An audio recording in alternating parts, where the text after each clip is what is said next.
I'm Ryan Haslam, and welcome to another edition of Yeah, we get that question a lot. Today's question: it seems there are massive security breaches from financial institutions that we're hearing about all the time. What can I do to reduce my chances of becoming a victim? So, according to the Identity Theft Resource Center, the number of U.S. data breaches hit a new high in 2017. Nearly 20% of breaches included credit and debit card information. That's a nearly 6% increase from the prior year. The actual number of records included in these breaches, though, grew by a dramatic 88%. This crime occurs when a thief obtains confidential information, including passwords, personal ID numbers, social security numbers, or an account number used with a financial institution, and uses it to commit fraud. Identity thieves use a victim's stolen information to open bank and brokerage accounts, run up bills for credit card purchases, obtain loans, and commit other forms of financial fraud. Criminals obtain a victim's personal information in a number of ways, both online and off.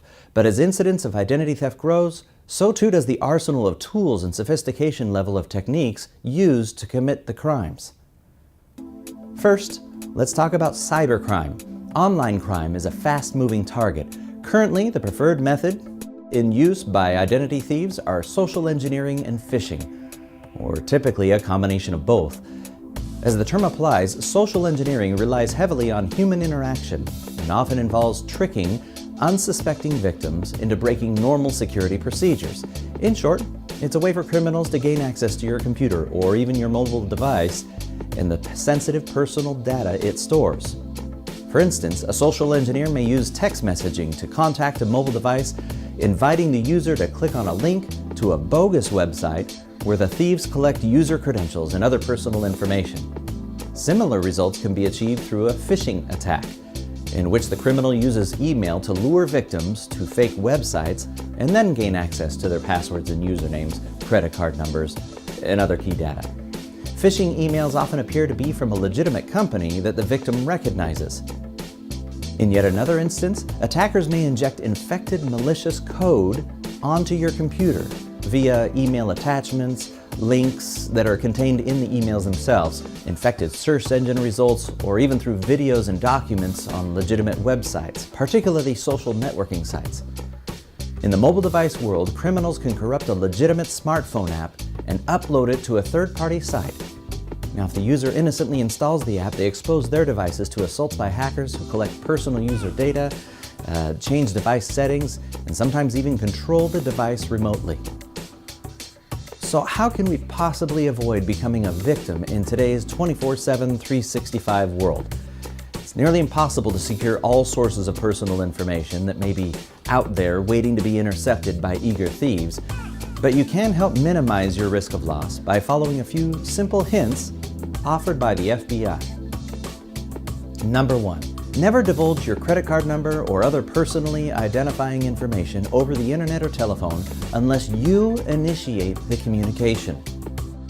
Reconcile your bank account monthly and notify your bank of discrepancies immediately. Actively monitor your online accounts to detect suspicious activity, and of course report unauthorized financial transactions to your bank, credit card company, and even the police as soon as you detect them. Review a copy of your credit report at least once per year. You can notify the credit bureau in writing of any questionable entries and follow through until they're explained or removed. If your identity has been assumed, ask the credit bureau to add a statement to that effect to your credit report. If you know anyone who receives mail from credit card companies or banks in the names of others, please report it to local or federal law enforcement authorities. And finally, be very wary of any email or text message expressing an urgent need for you to update your personal information, activate an account, or verify your identity. Practice similar caution with email attachments and downloadable files, and keep your computers protected, of course, with the latest security updates and virus protection software.